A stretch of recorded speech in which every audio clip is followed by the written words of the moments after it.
Hi, boys and girls. Thank you for joining me today, for tuning in for another story from Pastor Joe. Well, I want to tell you a story about a man named Julian. Julian was a fisherman. You know what a fisherman is? A fisherman has his own little boat, and he goes out in the ocean, and he fishes for fish. Right? And now, Julian had a special business, though, as a fisherman. He didn't just do it for fun. He actually made a living as a fisherman by taking groups of other fishermen out into the ocean to fish for fun. So they were having fun, but they were paying him to take them out in his boat, and he had bait for them, and they'd bring their fishing rods, and if they didn't have a fishing rod, he would rent them a fishing rod, and all of this helped for Julian to make a living, right? Now, there are two ways to go fishing, as you know. You know about the fishing rods that people use, and they put a hook at the end of the fishing line, right? And sometimes they'll put a weight on there, and then they'll drop it in the water once they've gone way offshore. Or sometimes they'll do it from the pier, right at the edge of the shore, or even from the beach. They'll cast it way out there with their fishing rod. They'll cast the line and with the bait on it way out into the surf, and then they'll try to catch fish that way too. Anyway, that's one way to go fishing, right? But you know about the other way to go fishing, don't you? That way that in the Bible, when Jesus met the fishermen, Peter and a few others, right? And he told them to be fishers of men. Remember that? You know what kind of fishing they were doing? They were using not a fishing rod, but they were using nets, right? Maybe you've learned about that. A net is just this big, big net, and it's really, really big, and it's on the edges of the net is a rope. And the net is tied to the rope all the way around, right? And so what the fishermen are always doing is mending their nets. If there's ever a cut in the net or a break in the line, then they tie it back together just right, and they take good care of it when they're on shore. And they always make sure that it's connected to the edge, this big rope at the edge. It's sort of like when you're wearing a coat, like this winter, maybe you'll be doing that too, where at the bottom of your coat, it might have, just in the hem of your coat, it might have a little rope in it, and the ends come sticking out, right? And then you pull them together and it cinches the bottom of your coat to keep the cold out, right? And then you tie them up. Well, that's the same thing at the edge of this netting that they had. And so they would gather all the edges while they're in the boat. They'd gather all the edges of the net together, and they'd set it just right, some special way that I don't know. And then they'd stand at the edge of the boat, and they would turn back like this, and they would open up the net and throw it way out off the edge of the boat. And this big net would unfold, and it would lay on the top of the water there for a few seconds, and then it would start to sink under the water, down, down, down. But of course the fishermen would hold the two ends of that rope, with that rope that went all the way around, and they would hold the two ends and tie them off right inside the boat, so they didn't lose the net, right? And that would hang onto the net, but the net would be way open and sinking down low. Then they would wait. The fisherman would wait.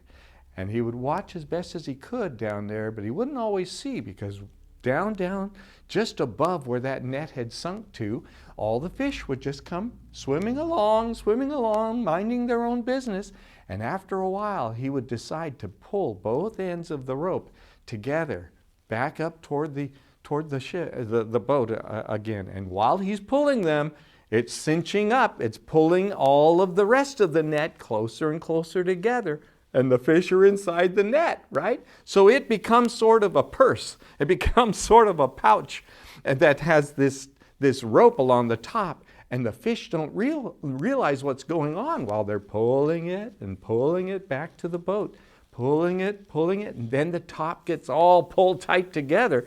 And then he pulls it, and there's a bunch of fish that got stuck in the net. And then he would pull it in, and that's how they would get a lot of fish. And that's what they did back in Jesus' day. But even today, all around the world, out in the oceans, in special parts of the oceans, big companies have big fishing ships, don't they?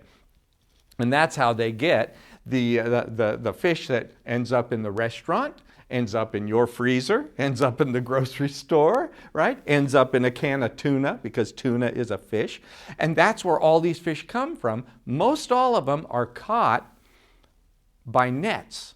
All right, so with that information for you, I want to tell you that sometimes these nets get torn. As I told you before, they get torn, but sometimes they fall off the boat, or the rope that's holding them to the boat will break, and these nets end up floating away. And now they're lost at sea forever. And there are many, many, many nets and fishing lines and things floating around in the ocean. Do you think that's very safe for the fish? No, because the fish are just swimming along, and they might get stuck, caught in the net, right? And it doesn't matter how small or large the fish are. They could get stuck in those nets, and they wouldn't have anyone around to unhook them, anyone around to get them, uncaught from the nets, right? And they could die, couldn't they? Back to the story about Julian. So Julian had a group of about 15 fishermen who were paying him money to take them out offshore, off the shore of the Philippines, that's on the other side of the world, and he took them out in his boat to go fishing with their fishing rods, right? Well, as they're enjoying themselves and they're just getting ready to put the fishing rods in, the bait in the water, Julian has found just the right place where he knows a lot of fish usually are. And he's standing there helping them out. If they don't have a fishing rod, he can rent them a fishing rod. And he's helping them with this and that. And some of them are new at it, and he's teaching them how to do it. But then suddenly he feels something in his boat. And his boat just doesn't seem to be floating the usual way, And it was just concerning him enough that he went to the edge of his boat to look down underneath. And the water looked a little bit different. It looked smoother right there. And he looked down, because, just a few yards away from the edge of the boat, the water was just going like this. You know how it is out in the ocean. And there were waves, but they weren't too bad. But right under his boat, it seemed a lot more smooth. And he didn't get that. So he walked around the edge of his boat, and he looked and looked, and there it is. He was at the back, the stern of the boat. That's the back part of the boat. And he looked down there, and sure enough, there was a whale right under their boat. But it wasn't moving. It was hardly moving at all. The more he looked at the whale, he noticed it was a killer whale. Their actual name is an orca. Have you heard of an orca? That's also known as a killer whale. SeaWorld used to have, maybe they still do, they had a whale named Shamu. That's a killer whale, but they trained it to do all kinds of fun things, and they tried to take good care of it, but some people didn't like that the killer whale that Shamu couldn't be out in the ocean, and so they gave him trouble. So I don't know if SeaWorld even has a killer whale anymore. But anyway, that's what Shamu was. And that's what he saw. This whale looked to be about 20 feet long, and it was just kind of hovering, floating underneath his boat. And sometimes it would bump his boat, and that's what he was feeling when he thought, what's wrong with my boat?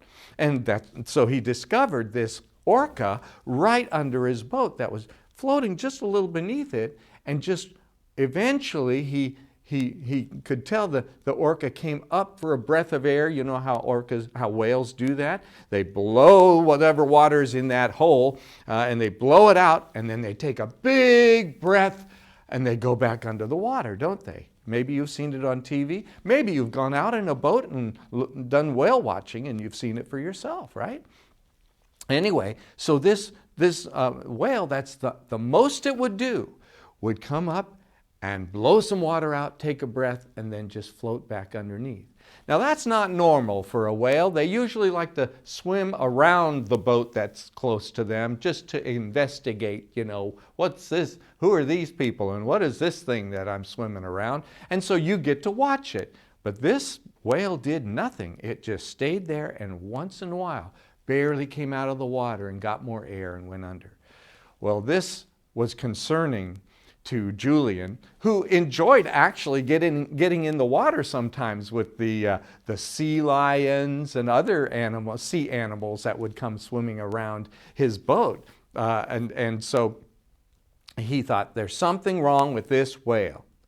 And you know what he did? He got on a swimming mask, and he had a snorkel connected to it. You know what a snorkel is? That tube that sticks up when you're floating on top of the water. It sticks up in the air so that you can breathe through it.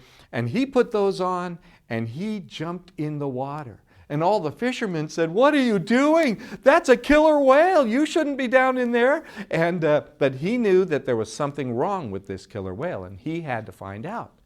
And so he went and he started swimming around, all around the back half of this whale to see what the problem was. And immediately he figured it out.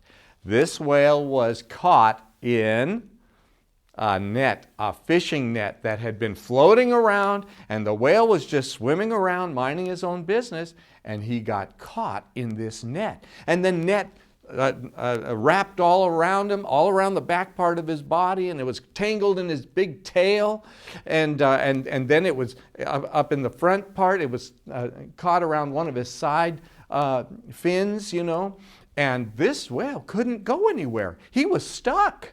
And he didn't know what he could do, obviously. And as he was floating there, apparently Julian had driven his boat right up on top of where he was floating, waiting to die. So now Julian saw what he had to do. And he came back to the edge of the boat. And he said to the fishermen, "Go inside the galley, get a knife, and also go in my toolbox and get a big set of snippers, you know, cutters, and bring them to me right now." Well, the fishermen gave Julian some news. They said, we know you want to help the whale, but we see out on the horizon here a big storm coming our way. And your radio, your boat radio, is warning all the fishermen in this area, everyone in a boat, to go into the harbor and get safe because a big storm is coming our way. And so we think you better get out of the boat, out of the water and into this boat and get us back to safety. And Julian said, "No, I have to save this whale's life." And so he got the tools and he started to work on this big heavy net that was wrapped around the orca whale. And as he cut, he eventually got a little close to the whale's mouth, and the whale wasn't sure what was going on. And when he saw Julian, he tried to turn his head a little bit and open his mouth a little bit because he thought he was being attacked, you know. And Julian was able to swim out of the way quickly and keep working and cutting and cutting and cutting. Finally, Julian was able to cut everything around this, all the netting that was around his right fin. And that fin was free. And then he started to work on the back part where the tail was. And oh, that was much bigger. And he was cutting and cutting, and the whale would start squirming a little bit, but he couldn't squirm very much, and he was very, very weak. And so he tried to turn back and give Julian a little trouble, but Julian just kept out of his way and kept cutting and kept cutting. Finally, the net fell off of the whale. And Julian knew that the whale was free. And he was so happy for the whale. So he jumped out of the water into his boat. And by then the storm had gotten closer, but it wasn't on them yet. But they knew they had to head back into shore as quickly as they could. So Julian took one last look at that whale to maybe wave goodbye to the whale as he left. And he noticed that whale didn't move. The whale just stayed there floating kind of under the water. And he didn't go anywhere. And Julian knew that the whale needed to move. He needed to get going. Whales have to move. They swim in circles sometimes, or they swim, from the lower part of the ocean up to the upper part of the ocean. They have to move, and they have to be going around. And Julian knew there was something wrong with this whale. And you know what he figured out? He figured this out. He figured out that the whale thought it was still in the net. He figured out that the whale thought it wasn't free. The whale had given up. And here he had been freed from this, like handcuffs that were on him. He was free now. The net was totally away from him. In fact, Julian pulled the net out of the water so it wouldn't get caught on another fish or whale or shark or anything. And so he pulled it into the boat, and that was good. But the whale didn't believe it. And so the whale didn't move. The whale thought he was a slave still to the net. Can you believe that? And Julian thought, what can I do to convince the whale that it's free? And then he got an idea. He told someone to get his long pole that he had. They had a pole that they used in fishing. And he said, get me that pole and take, it had a hook at the end, a big hook. It's called a gaff. And he said, unscrew that hook, the gaff, off of the pole and just give me the pole. And so then he got over to the edge of his boat, leaned way over, and he took that pole and he started tapping the whale on the top of its back, started tapping it. And suddenly that whale got closer to the top, and the big dorsal fin, that fin that's on the top, it popped out of the water, and Julian just kept hitting, trying not to hurt him, but just tapping the back of this whale and watching that back tail fin and to see if it would start moving. And sure enough, it started moving, and the whale started turning and going this way and that way, and just flopping a little bit in the water. And then finally the whale came up out of the water a little ways and blew that water out of its blowhole and took a big breath and went under the water and started swimming away. And just maybe 100 or so yards away from the boat, the whale jumped up out of the water. Have you ever seen a whale do that? Jumped up out of the water and landed in the water like it was playing around. And it was so happy that it was no longer a slave to the nets, right? It was free. And now it realized how free it was. He just needed some convincing from Julian. That is such a happy story, but it was scary for everyone in the boat. And they finally were able to wave goodbye to the orca, and Julian got behind the steering wheel and floored it, and they got away from the storm and back into the harbor where they could be safe again. And that reminds me of a Bible verse in the book of John, chapter 8, verse, I think it's 36. And that verse says, so if the Son, talking about the Son of God, Jesus, if the Son makes you free, if the Son sets you free, you will truly be free. A lot of people don't realize that.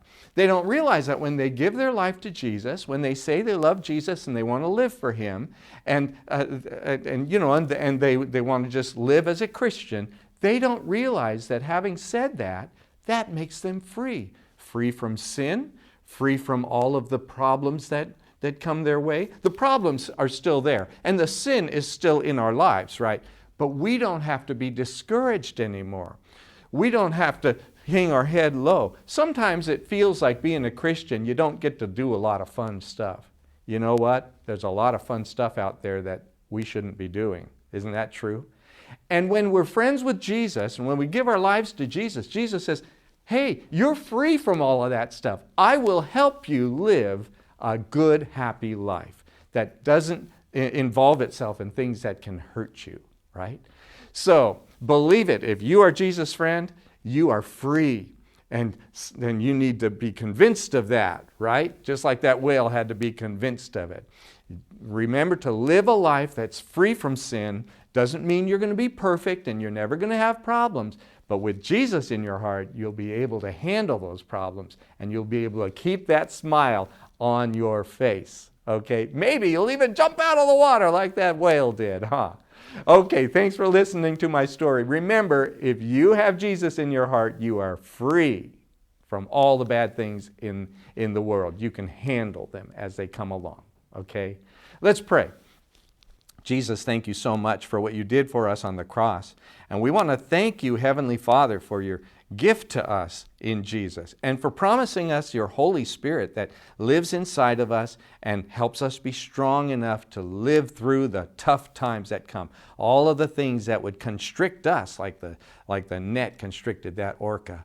And we pray, Father, you will help us to live lives that know that we're free when Jesus is in our hearts, and we can stand tall and be happy even in the middle of all the problems that come our way. Thank you for being our friend and loving us that much. And we pray this in Jesus' name. Amen. Thank you guys for joining me. I'll see you next time. God bless you. Bye-bye.